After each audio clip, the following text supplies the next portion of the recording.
Hello everyone, my name is Timekeeper and welcome back to the first 1999. I am back after a 2-week forced vacation because my laptop gave out.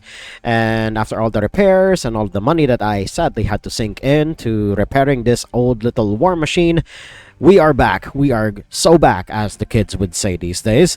And to celebrate, before we hop into the story mode, we're going to roll for one of the most anticipated characters in a long while here on Reverse 1999, Marsha, Sentinel's girlfriend, quote unquote. I can guarantee getting at least one copy of Marsha in my rolls here because I have nearly 160 unilogs, and the pity is at 70, or at least on the 70th roll, you are guaranteed to at least get one copy of Marsha. So without further ado, let us roll and see where the Wheel of Fate takes us. And we got Brimley and a bunch of low rarity guys and gals that I sadly have already maxed out on. So we will roll again, and I will not actually make cuts this time because the skip button makes everything so quick that you won't really need to do it. And we got the two low rarity, well, quote unquote low rarity characters for this banner, Sweetheart and Click. Actually only just got Click recently, and I didn't actually realize that I didn't have him until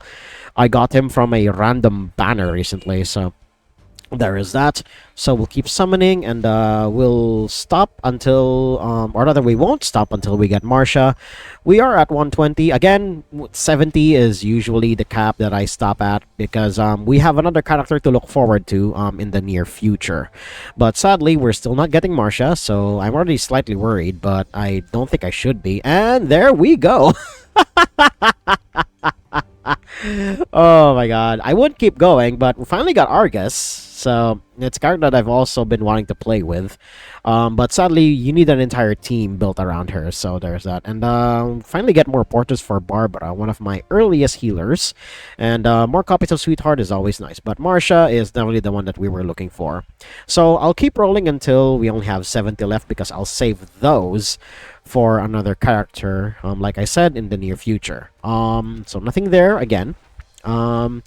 And let's see, we got Click again and Horrorpedia. And for our final roll, who do we get?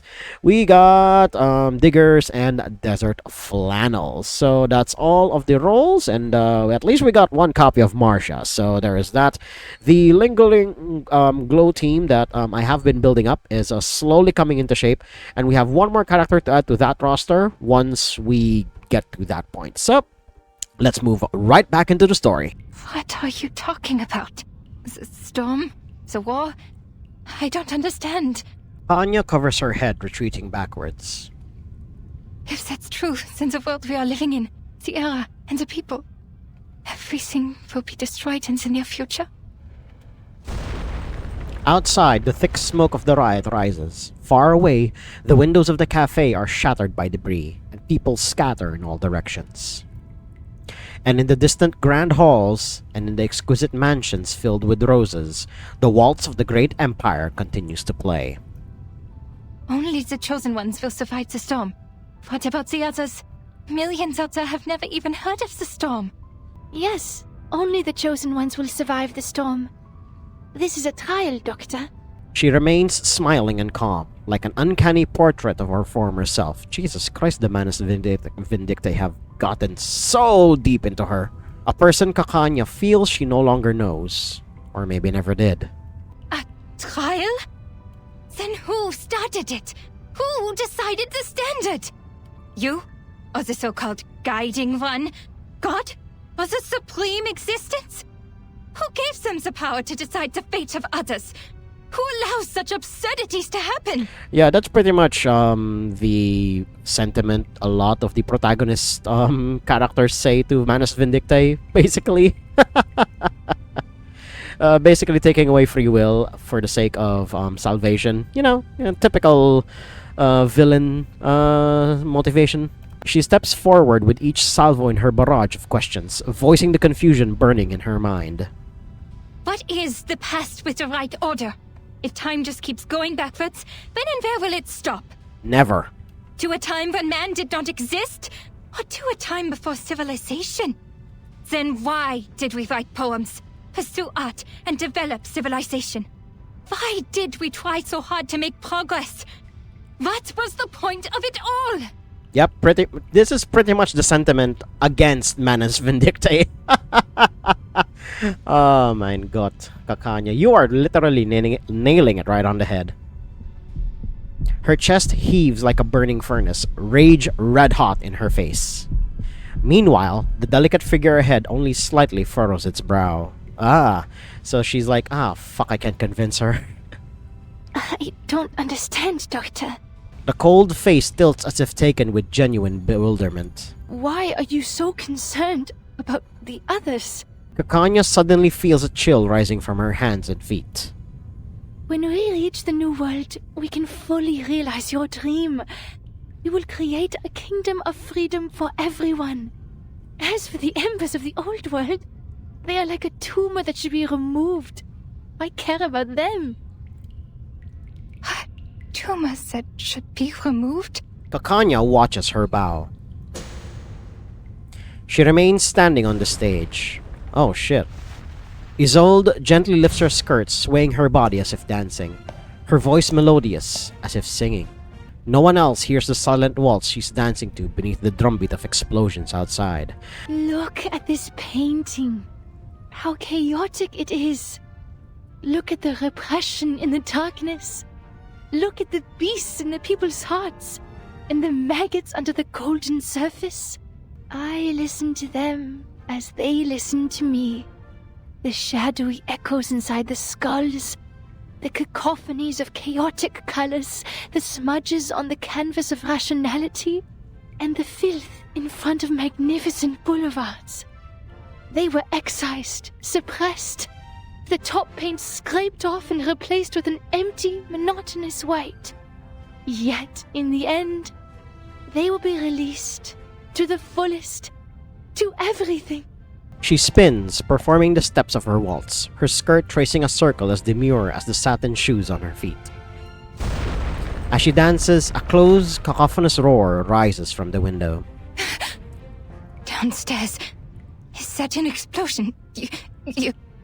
The dancer before her suddenly seems more dangerous than ever, but her feet are stuck as if coated in resin, unable to move a step. That's the Manus Vindictae substance going at you, girl. Theophil has left.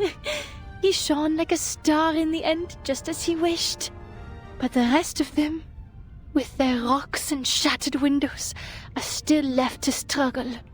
If only I could help them. Just like how I helped Theophil. They also used like an interesting piece of music here. I don't remember the title, but I know that it's very, very popular, at least during the time period. So there is that. I can't quite put my name on the name of the piece, but I recognize it. What do you mean you helped Theophil? She smiles, an arc filled with saccharine pity. You didn't hear him. You were not there. He ran at me, stuttering my name. Every inch of his skin was ravaged by flame. So much pain. So much spectacle. I need to get water! But he was already on fire. And the only water I found was in his skull and veins. She suddenly stops as if the music score has reached a rest. Isolde's arm extends straight. Her thumb points up. Her index finger extends forward pointedly, and her forearm lifts into a shooter's stance. Bang!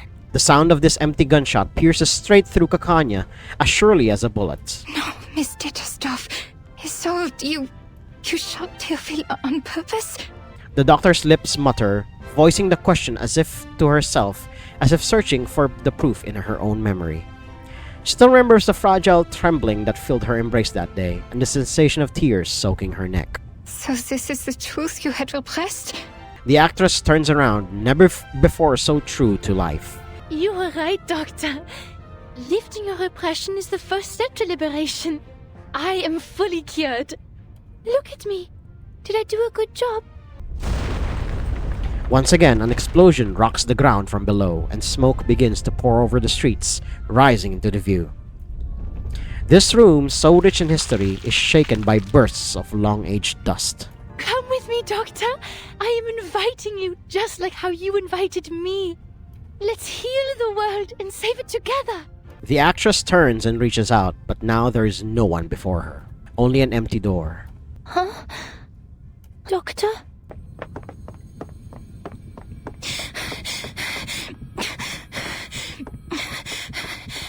She runs, her mind forcefully blank. Without the luxury of reason, direction, or purpose, she flees on instinct alone. Finding her way back quickly reaches a dead end. The path she came by is obscured, everything warping beneath the unsettled dust. There! Is that Miss Kakanya? Relax, people.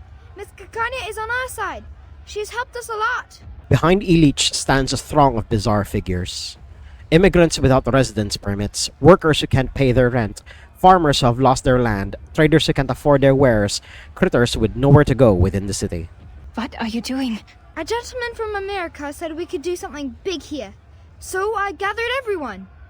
We will march down to the Kietnerstrasse, to the Vienna branch of the Foundation. Our slogan will be, equal rights and freedom for arcanists. How American is that? The peddler feigns a smile, yet his expression remains spirited. He seems to be quite a big shot with wads of cash in his pocket and reliable connections in the government. He said we no longer have to worry about the residence permit and the Arcanum license after this job. Kakanya chews on the words absent-mindedly, but the hopeful figure immersed does not seem to notice. Want to come in with us, miss? This kind of activity is your favorite, isn't it? Hey, where are you going? Right. Where are you headed? Dr. Kakanya, isn't this exactly what you've always been so passionate about? Doctor, isn't this exactly what you've espoused, just put into practice? Out of nowhere, she recalls the words of that poem. Seeking sullenness in the woods, I asked him. A sharp question shoots up out of her skull. Kakanya, you should be tried and punished. Why? You gave your friends hope, prescribed them treatment, and vowed to stand by their side. But now you're silent and turning away. This is a betrayal. It's just her conscience saying, this is what you wanted, right? You betrayed your patient. You ran away from your kind. You are unfit to be a psychiatrist. You are not worthy to be a human being. What am I supposed to do then? My patient. I never figured out her true thoughts and feelings. And my fellow kinfolk, they were innocent and unaware of the manipulations of the influential. Even I was in confusion. How could I tell them the truth that I didn't know? How am I supposed to face the overwhelming madness and destruction on my own? So you're just someone who happens to stumble upon the truth? A bystander who happens to be watching from the shore? This is why you are a disgrace. It's a sin to just stand by and watch. It's a sin to promise salvation, but fail to bring them ashore. It's an even greater sin to ignore this tragedy and turn away. Yes. I admit, I'm a hypocrite. I used to be so eager to help my friends, but when they really needed me, I turned my back on them. I told her to release her repressions, but when she actually did, I couldn't face the destructive consequences. I propagated my dream with great enthusiasm, hoping all my kids could live in a free world. But if it's realized in this way, it's the first nightmare imaginable for everyone. I said I would start the secession of the arcanists, but what is the essence of this movement? A rebirth? Or a complete betrayal? I'm just like my father, mother, and brother, who tried to shed the label of arcanists selling small wares as soon as they climbed up the social ladder. I'm lost.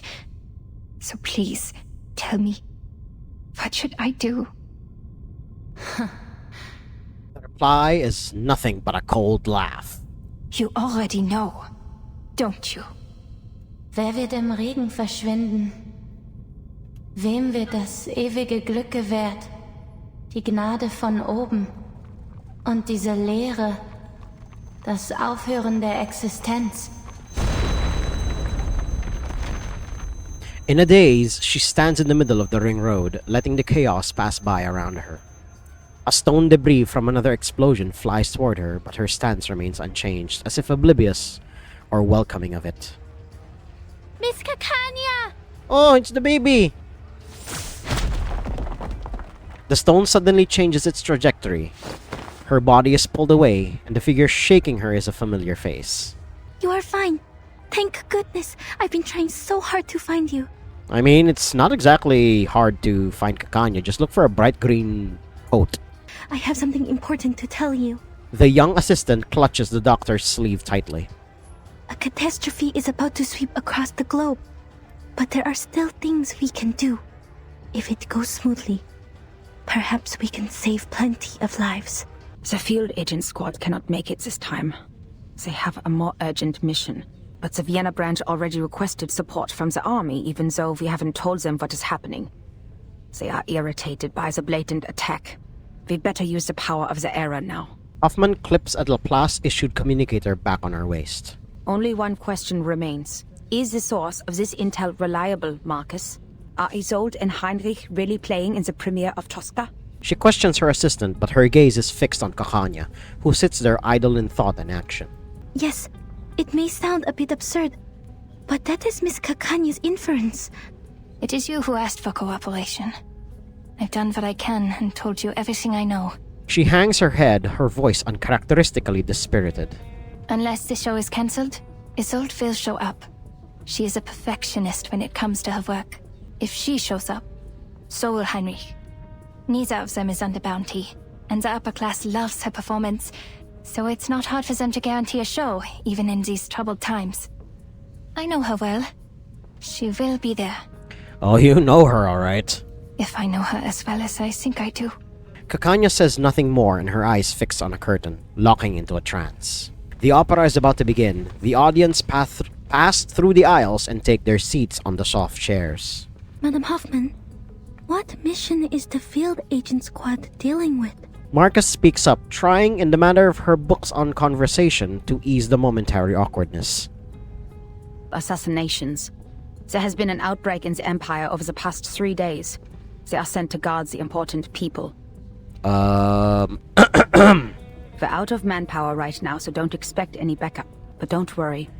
We don't need to capture or defeat the menace, just focus on the original ritual. Put your own safety first. Understand, Marcus? Marcus signals her understanding. Once again, she dives into her read on the interior of the Vienna People's Opera. The audience is bigger than the tickets sold. I counted the seats in the balcony and the gallery. There are still too many people in the main hall. Are they all staff of the Vienna branch? No. This could be the doing of Manus Vindictae. What are you laughing at? That's you, Miss Foundation. You have no idea where you are. This is Vienna, the city of music. And this is Isolde and Tosca. People are crazy about them. I bet they would even stand outside the railings if standing tickets were sold. And when it reaches Act 3, they would fling themselves over the edge, crying, "Oh, Scapia, avanti Dio!" Hoffman's brow hangs heavy with vigilance. And I'm reminded that Hoffman doesn't exactly appreciate the arts. Don't get what you're saying, but it sounds even worse than Manus Vindictae. I collected information about this opera. Marcus hands off another stack of material to her mentor. Rome, 1800s. Painter Mario Cavaradossi and singer Tosca are two lovers. Cavaradossi has been arrested for helping the fugitive Cesare Angelotti, former consul to the Roman Republic. To save her lover, Tosca turns to Scarpia, the chief of police. Scarpia has coveted Tosca for a long time, so he proposes that Cavaradossi will be freed if Tosca gives herself to him.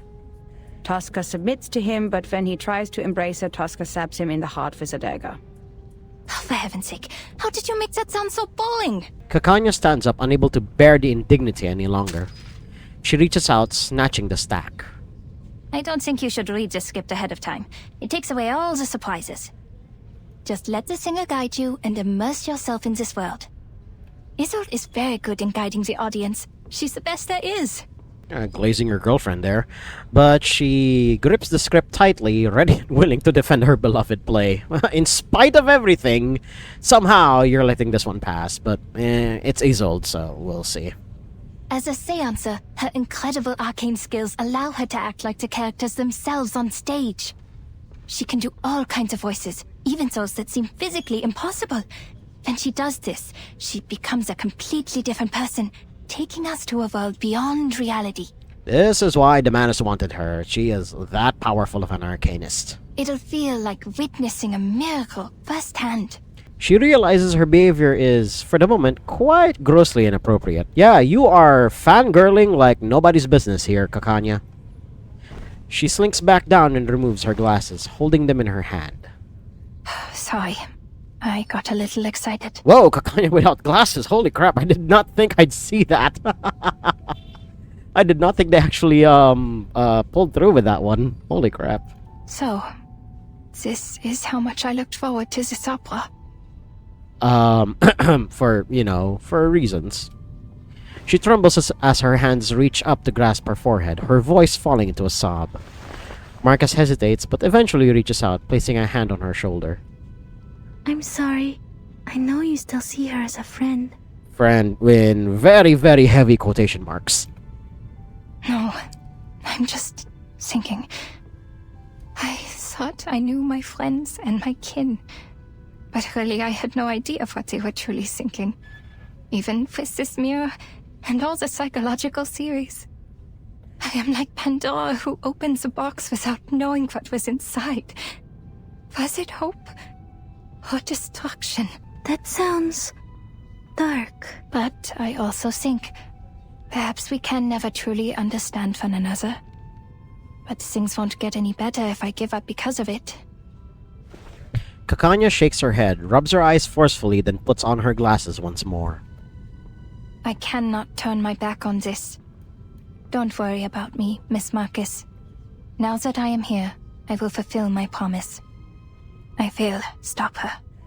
As for the doomsday you talked about, I don't know what I can do about it, to be honest.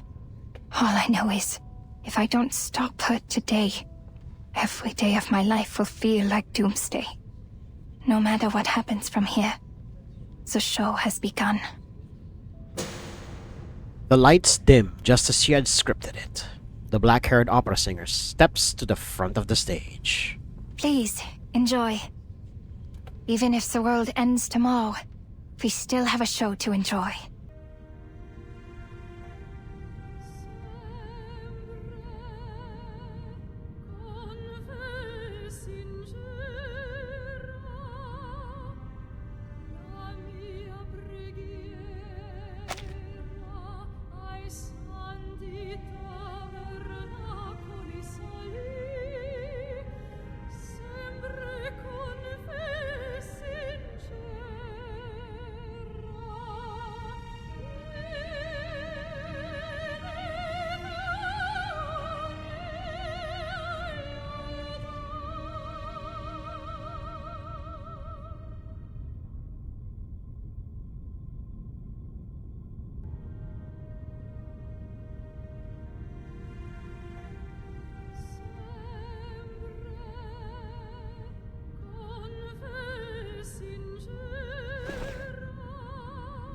It is going smoothly.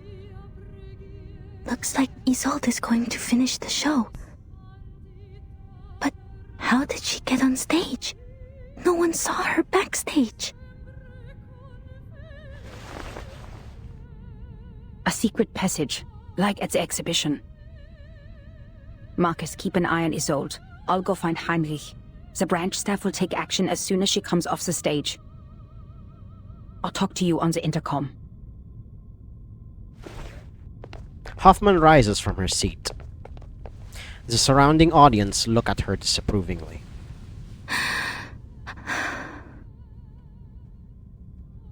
Marcus stares intently at the stage. The spotlight shines, casting its beam on the stage's sole protagonist, Vienna's unparalleled nightingale. But Marcus has no interest in her beautiful songs. She's only calculating the progress of the unseen drama. I think I can stop the autoplay now. Never mind.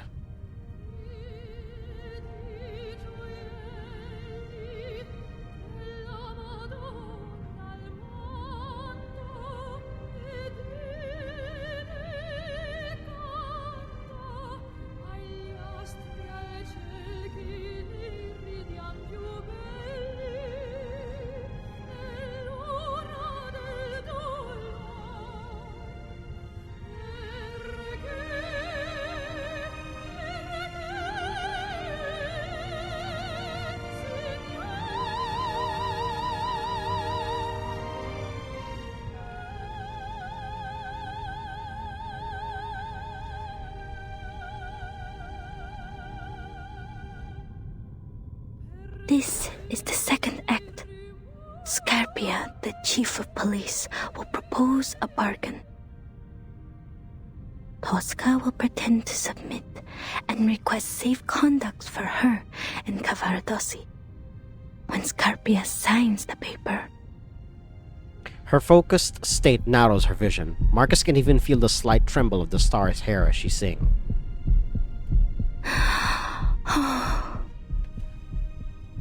Tosca bows before the statue, brewing her revenge. E qual vi assegliete? la più breve, Civitavecchia. A small piece of paper is retracted from Tosca's fingertips. Almost there, almost there. Tosca lifts the red silk from the table. She picks up the dagger, plunging into the heart of the police chief. Facing the man lying in a pool of blood, she laughs aloud and maniacally. Questo è il bacio di Tosca!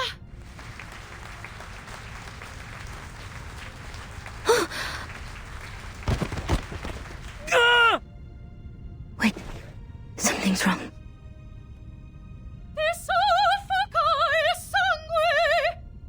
That's literally her line. Lying on the ground. Is not Heinrich. That's Mr. Karl from the branch? Is he really bleeding? Marcus shoots up from the gallery. The information her reading reveals causes the telescope to slip from her hands. What? Are you sure? Definitely, Miss Kakanya. He is not acting. That's real blood coming out of Mr. Karl's body. The assassination in the story has become reality. Why is the show still on? Why isn't the audience reacting? What about the branch staff? Madam Hoffman, can you hear me? Her cries go unheard. The audience remains attentive and silent. There is no sound from the communicator. What is going on? Kakanya rushes down from her seat. She runs through the audience, whose expressions remain unchanged, with the heads locked straight to the front of the stage. It really is Mr. Karl. The pool of blood beneath Karl slowly spreads, steaming in the cool air. Why is no one... Are you all mad? A man has been killed, don't you see? Stop the show! The audience sits calmly and unfazed. The music continues. On the stage, Isolde, playing Tosca, turns around, revealing a pleased expression. Cavaradossi, have you escaped from jail? What? My poor lover. You were put into jail only because you were too kind-hearted. I've been trying to clear your name. Scarpia proposed an unfair deal. He wanted me as his mistress. But now he's dead, at last. The whole of Rome was overshadowed by his power. What are you talking about, Isolde? That's not what the story is like. Run away with me, Cavaradossi. I have the safe conduct. We will go to the sacred kingdom of happiness and freedom, where no one knows us.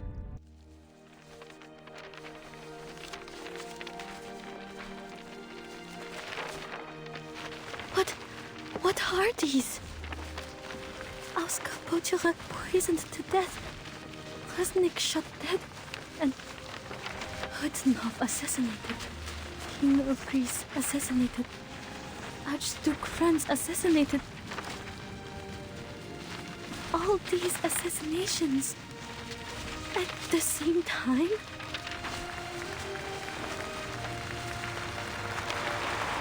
Applause comes from the main hall, from the balconies, from beneath the dome, and from beyond the unreachable sky, all converging into an unstoppable frenzy of sound, ringing through the hall like a torrential downpour.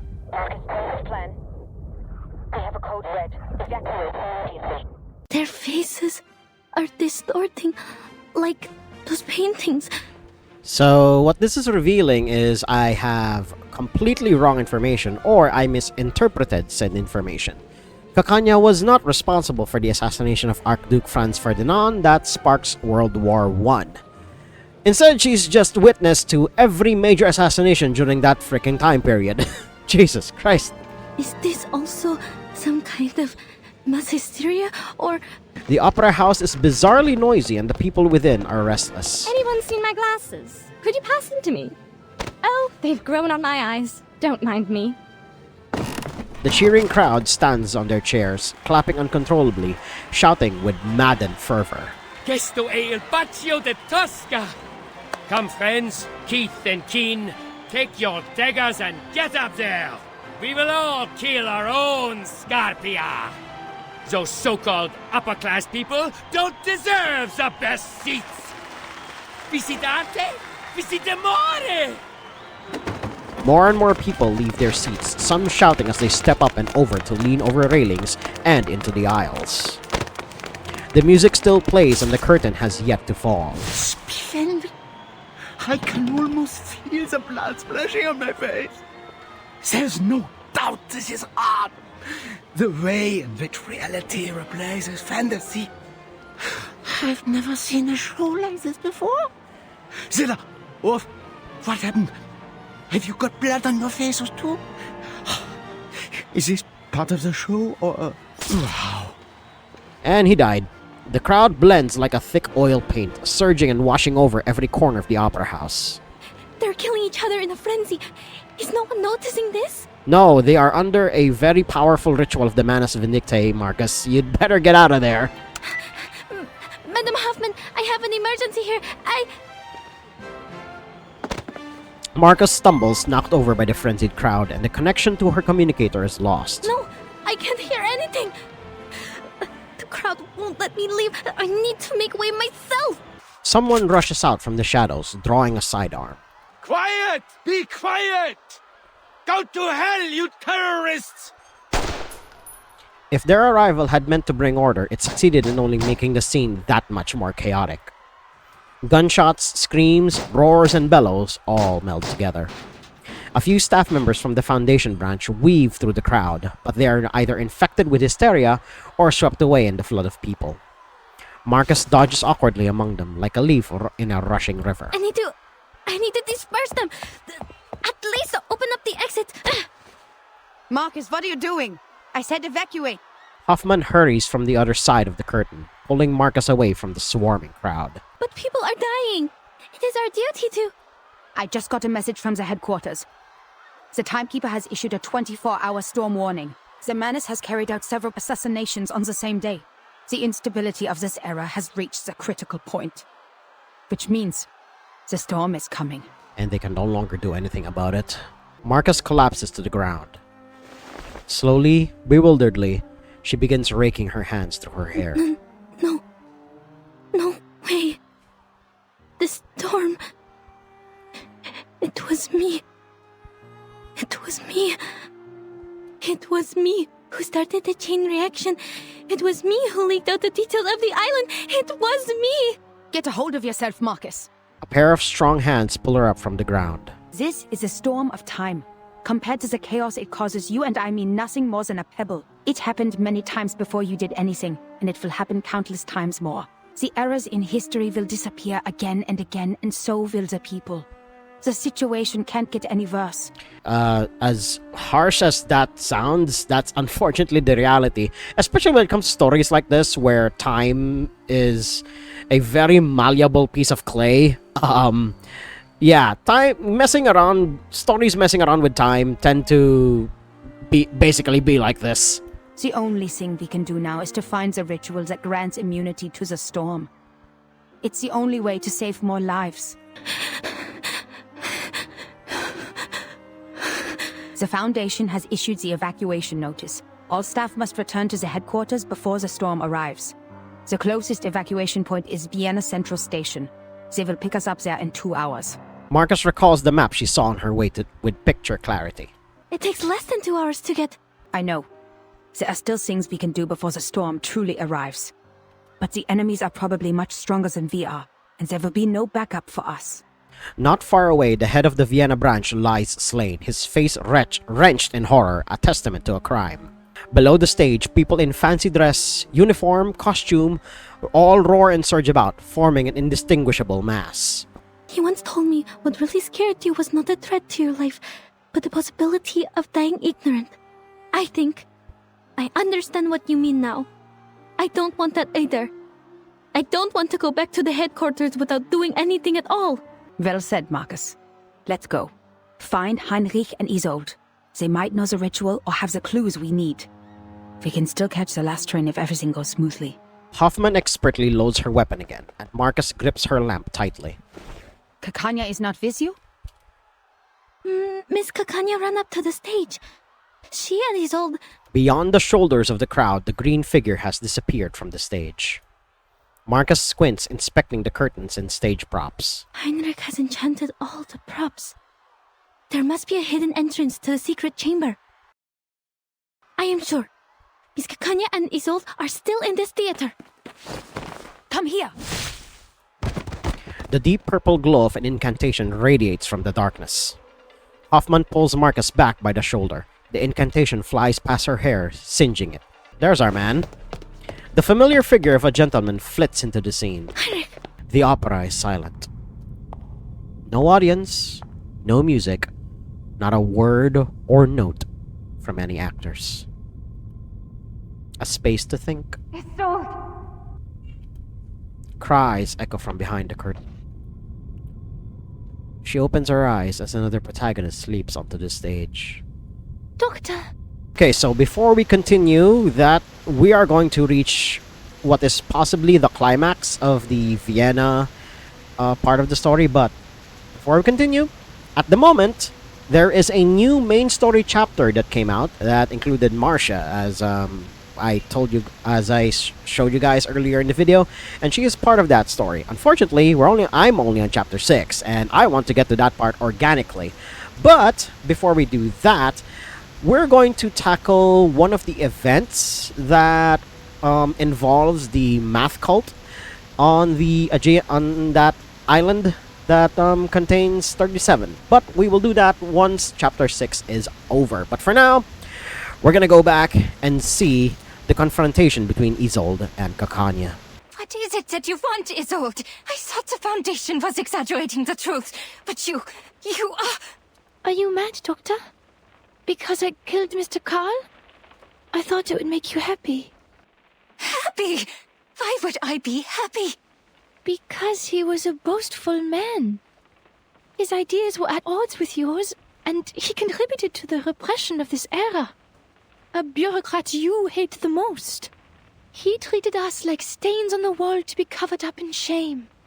And he was the kind of man who'd pocket the gold foil whenever he found any. Society is dying because of these hypocrites. Don't you think we should have the surgery and remove them? Her words, mad as they are, manage to convey a warm sincerity. I didn't know you would interpret my words this way. I deeply regret ever telling you that. What? Why? Why are you being so cruel to me? It was you who said that everyone was sick and dying, even though they pretended to be fine. Yet the source of the sickness lay not in ourselves, but in the twisted era we lived in. A radical surgery is the only way to remove this ugly tumor. And it was also you who told me to stop repressing and to embrace my desires. We should restore the world to what it was like. A kingdom of freedom where everyone will be happy. Are these not your words? Or have I misunderstood them? Why won't you look at me? Have I made such a big mistake that you don't want to see me again? No. Please answer me. I'm begging you. You are my only friend and the one I cherish most in the whole world. This is completely not beating the allegations that this is one of, if not the most well-known couple in this entire game. Doctor, what on earth have I done wrong? Why won't you forgive me? Kakanya's stone-like visage does not crack. Isolde chokes dramatically. Is it because I'm too stupid to understand your words? Or because I'm also sick with the incurable tumor? If that's the case, please help me. Hold my hands, touch my face, hug me, and talk to me heart to heart like you used to. Jesus Christ. This sounds like the conversation of a really, really messy breakup. Holy shit! Oh my god! Oh my god, the writing in this game. Doctor! Isolde approaches. She reaches out a grasping hand at the fleeting corner of her garment. Ich habe mich in diesem Traum von dir gesehen. Wie in einen Spiegel schauend. Shit's serious when she's talking German. Oh no! Es war Abend, als wir dieses Gespräch hatten. Es war das erste Mal in meinem Leben, dass ich die Sonne gesehen habe. Dein Traum hat mein leeres Leben mit Bedeutung gefüllt. Du hast mich davor bewahrt, nur ein verfluchtes Gefäß zu sein. Das war ein wunderschöner Traum.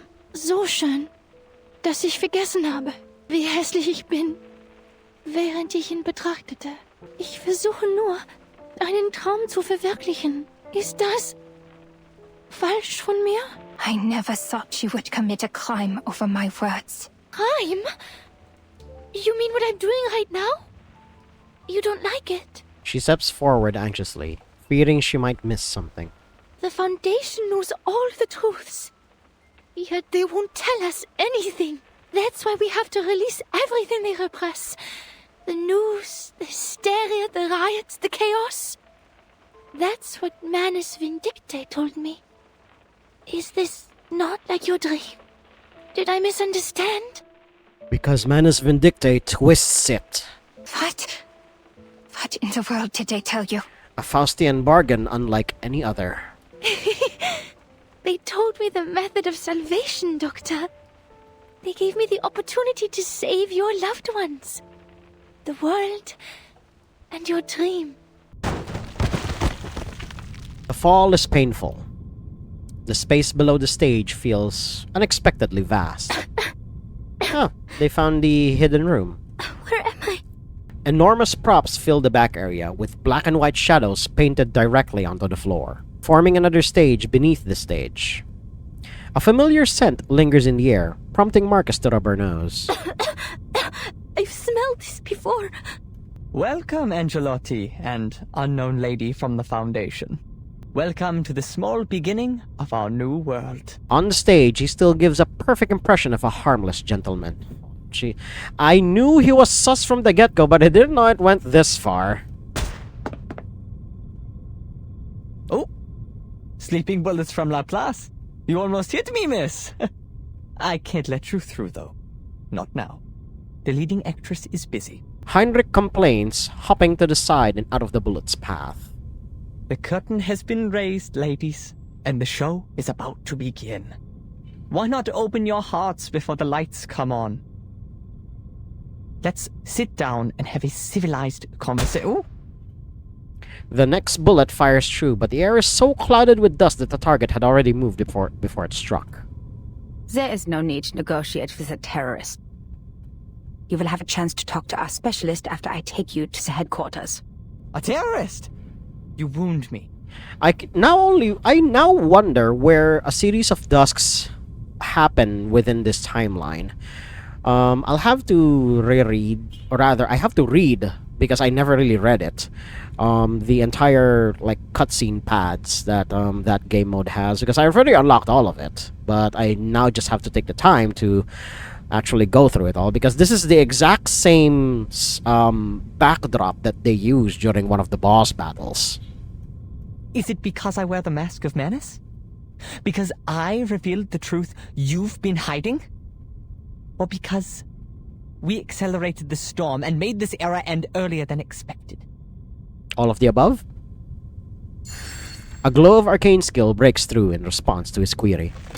Marcus raises her hand, the lamp dispelling some of the darkness. Let me help you, Madam Hoffman. Yeah, go baby. My Angelotti! Why are you standing with the enemy? You're supposed to be one of us. Angelotti? Is that me? I am your salvation from the real terrorists of the world. Salvation? This familiar term catches her ears, burning in them. This ordinary word has become most irritating. The speech, given from the cover of the props, continues.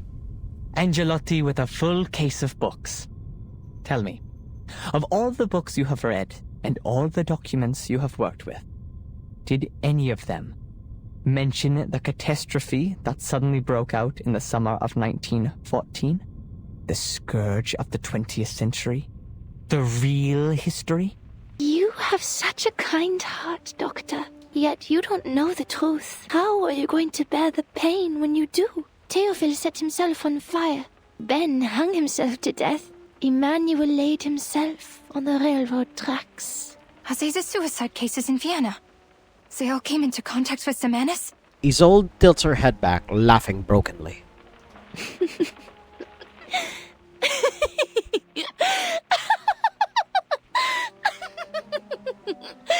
I can see them.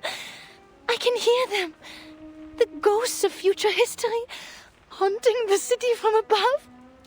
Heads full of holes. Heads covered in shrapnel. Empty stomachs. Even the ghosts of little children.